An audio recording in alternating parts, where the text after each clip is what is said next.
shared just now, which indicate the status of natural resources in Bengaluru. I just want to add one more aspect to it. Just 3.5% of Bengalurians, which is like 3 to 4 in 100 of Bengalurians, are aware or interested in environment and ecosystems around us. What else could explain our inability? When I say our, it's just both people and administration. Inability to manage waste, curb pollution levels, or to ensure that our lakes and rivers are clean and flowing.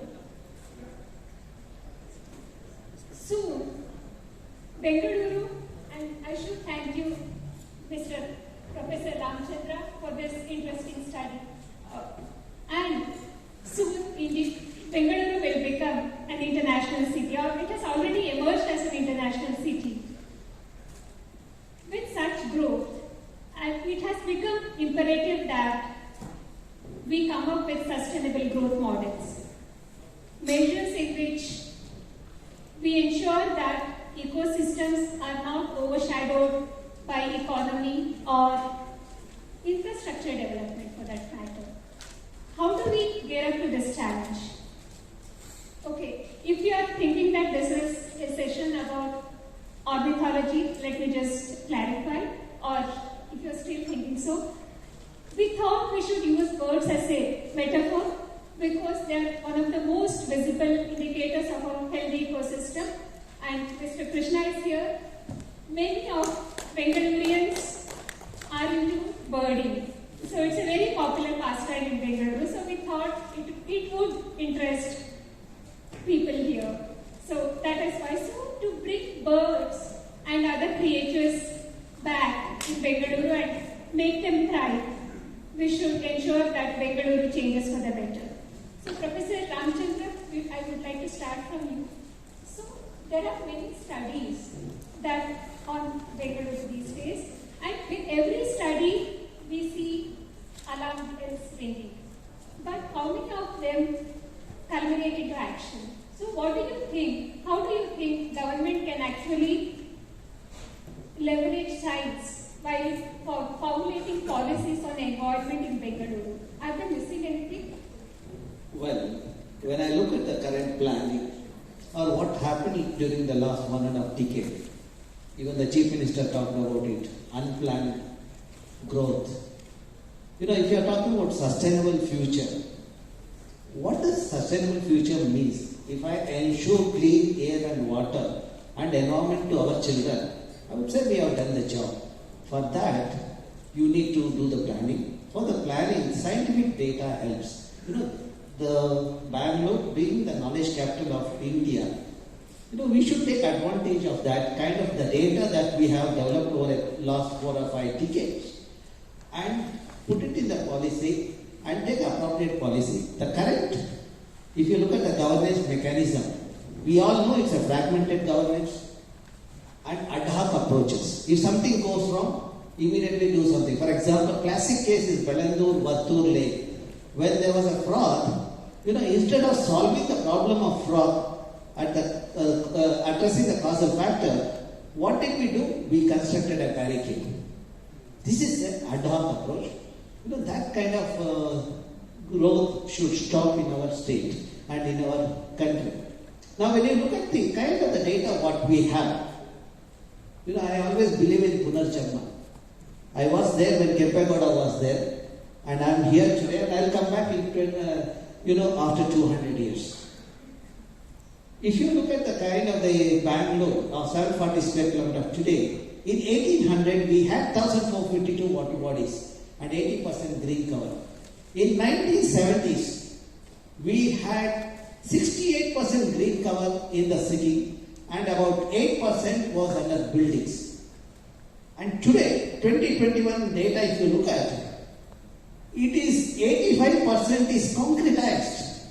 See, we all need water. We need a livable environment. When you have livable environment, you can bring birds back.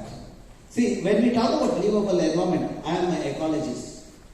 We look at the biotic and abiotic component. If abiotic component are in place, then automatically biotic component will be there with the good health. So when I talk about biotic component, health of the humans also are included in that. See, when you look at the way the things are happening, the instances of kidney failure is increasing in the city, or the cancer is increasing in the city. This is quite worrying. Why the kidney failure happens? Look at the way the lakes have been contaminated with industrial effluents, untreated sewage, etc. Those contaminants are getting into our food chain.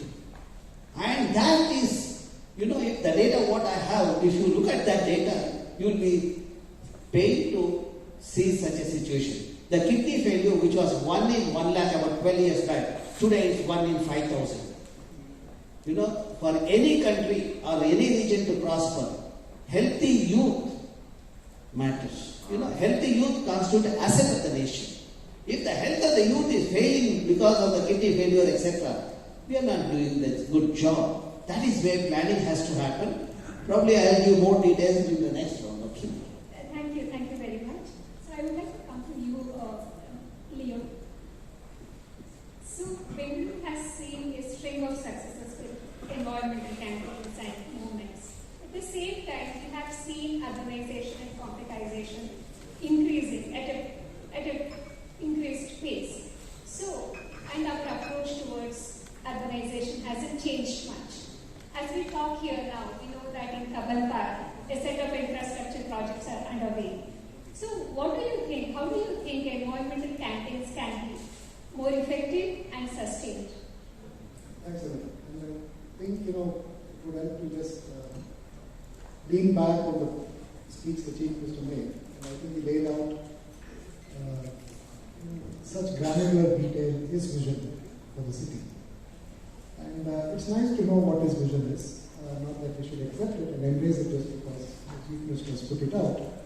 But one thing that came out from that, to me, which is particularly important, is that he actually said that he's going to make his vision, he's going to submit and subordinate his vision to public debate. One of the problems we have, and we will raise Kabul Park as an issue, is that we forget that we're a democracy. And any environmental social problem that you find in this country, or stumble upon, or suffer from, you'll find that it is an outcome of the failure of an effort to use the democratic tools that we have. And I think we are going through a time in our history, in this country, where centralization has become the thing. 2040, if this trend continues, and I am sharing this more as a matter of fact, not a cynical response to the situation, I'd like to look back at what 2000 was, 22 years ago, when then Chief Minister S. M. Krishna had also his visions. And I recall being there and thinking, is it not a paradox that we actually had a Chief Minister thinking of a city amongst tens of cities of the state, and the Chief Minister's role is actually to think of the entire state. And imagine what the entire state should sort of get because of that effort. What came out was the Bangalore General Task Force. And I feel that such elitization has actually resulted in the kind of situation we are now in. There has been a systematic failure in democracy. We don't have a local government in the city, and yet we are imagining what the city should be. So who is articulating whose visions? So if we continue on this path, if 2000 was the horizon from where we look at 2022, we know where we are now. It has accumulated wealth. We have probably 120,000 millionaires and 4 or 5 billionaires. So is that the indicator of progress? You see? And so when you say metaphorically, bring back birds to Bangalore, you are using it as an ecological indicator as well. So the sparrow, which was something that I grew up with, I can't see anymore. Now that's not just a metaphor, it's actually a literal expression of how degradation is taking place. Dr. Subramania, a good friend of mine, an ornithologist, at the request of the High Court, looked at the migratory waterfowl that we had counted in early 90s, between 1890s. Krishna was there, so many of us, we went up voluntarily and we, I think, looked at 110 lakes. And we accumulated evidence of the migratory waterfall which came in. Now, these birds come from Mongolia, Siberia, across the Himalayas, and so on. What we found is, we found more than 100,000 birds there. We found only a few thousand now. So there is a precipitous fall in migratory waterfowl populations coming to our lakes. So they are telling us more than what we want to even wrap our heads around. Now, another way to see it is that, if you look at what the Chief Minister said about waste, is a metaphor because we prefer to dump our waste in our villages and we don't absorb the impact we have from such careless actions. So I think I'll stop here now because I'm Thank you. So Disha, you now. So far from being victims of climate change, we have seen youngsters across the globe fighting back like never seen before. So Bengaluru is no different, we have you here. So how do you, like young leaders like you, would want to engage with the government and even common public to press them into action? Thank you for the question, Anita. I think one thing that I would also like to go back to what the CM said. He said that he's open to engaging in conversations. He's open to having the people, civil societies, engage in conversations about the policies they make, about whatever laws they want to pass. But the truth is, every time we've tried to engage in a conversation with the government about different environmental policies, both on a city level, a state level, or a national level, they haven't been open to it. They haven't been open to criticism, or they haven't been open to any sort of feedback. We have an example at IISC campus. Your team has developed a forest, a replica or mini replica of Western Ghats forest, and you have shown that we can do, and it has been replicated elsewhere through that model. So do you think that local action will help in addressing or mitigating climate change in cities like Bengaluru? Yeah, certainly local action helps. For example, let me take up the case of water. See, everybody talks about Mekedatu project, but we need to understand that project is going to create a disaster in the Bangalore. The Mekedatu project, submerges the forest area, about 5,000 hectares. In that, about 3,500 hectares is the Kaveri Wildlife Sanctuary. And another 1,000 hectares is the reserve forest. And already the forest is doing a wonderful job of, when you look at the hydrological regime, the process of infiltration, when I quantify the water that is stored every year when it rains, it's about 100 TMC. We remove that tree and then store 65 TMC and say that the water is from Bangalore. Does it mean that Bangalore doesn't have the water? Let me give you the statistics. Bangalore receives the rain of 700 to 850 millimeter rainfall. If I catch that rain, I have 15 TMC of water. That means Bangalore requires 18 TMC. That means 70% required for Bangalorean is available in the form of rain. Can we catch that, harvest the rainwater and use it? And if you are using 18 TMC, you are generating 18 TMC of wastewater. Can't we treat that? The model is already there at Jakkur. Jakkur Lake, when it was rejuvenated in 2010, I made sure that constructed wetland and other pond is integrated. There are no contaminant come to the Jakkur Lake. Way back in 2005, my study shows surrounding the Jakkur Lake, about 25 wells were there. The wells had nitrate, Jakkur Lake had nitrate. Today, after the constructed wetland, my students have monitored for the last 10 years. There is no contamination. Nutrient removal has happened. That is the model.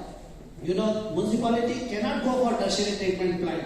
But what we need is the economical option of constructive wetland integrated with a secondary treatment plant. That will solve our problem. 18 TMC if we treat, the 16 TMC treated water you will have. That means 15 plus 16 TMC, 31 TMC of water is there in the city if we manage it properly. For that, I have a 5R formula. First R is a responsible citizen. When people become responsible, they will never pollute the lake. They allow the rejuvenation of the lake. When we rejuvenate the lake, we can retain the rainwater and treated wastewater also, so that we have sufficient water. The sustainability of water will solve most of our problems. Let us not contaminate our environment. Let us give a clean water to our children. Thank you. Thanks. Debate and action and ensuring that there is action. But we don't see a new crop of scientists who are engaged in such action. So why do you think it is so? Well, if you look at as a scientist, especially from IISC, institution like IISC, we are supposed to do society relevant research so that the benefit of research should go to the society. That's how I started my journey. And fortunately, I have a stream of youngsters who have been trained under me. Today, in fact, Sudhira is here. Dr. Sudhira was my student. And because of such youngsters, there are many more youngsters who are getting into the stream.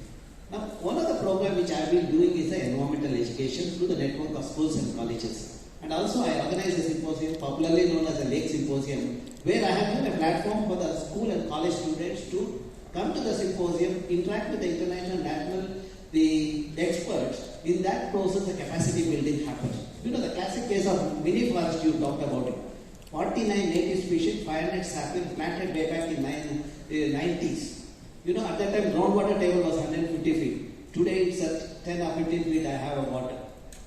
You sensitize the youth with environmental knowledge, they become environmentally literate citizens. That's what the country is required. Sir, then they think about the prosperity of the nation by conserving the nature. Sir, I would just like to interject. Do you think that you have enough government support? Well, there is a mix to this one. So, we have been successful in some of the aspects. I would say that maybe the 40 to 50%. But for a scientist like me, if I score 40 marks, I wouldn't have got the seat in IISC. You know, I need to have 99%. So that is what I am looking for. And I hope that's where whenever I come out, I make it a point to come with my scientific document and try to impress upon or tell the people how they think about it.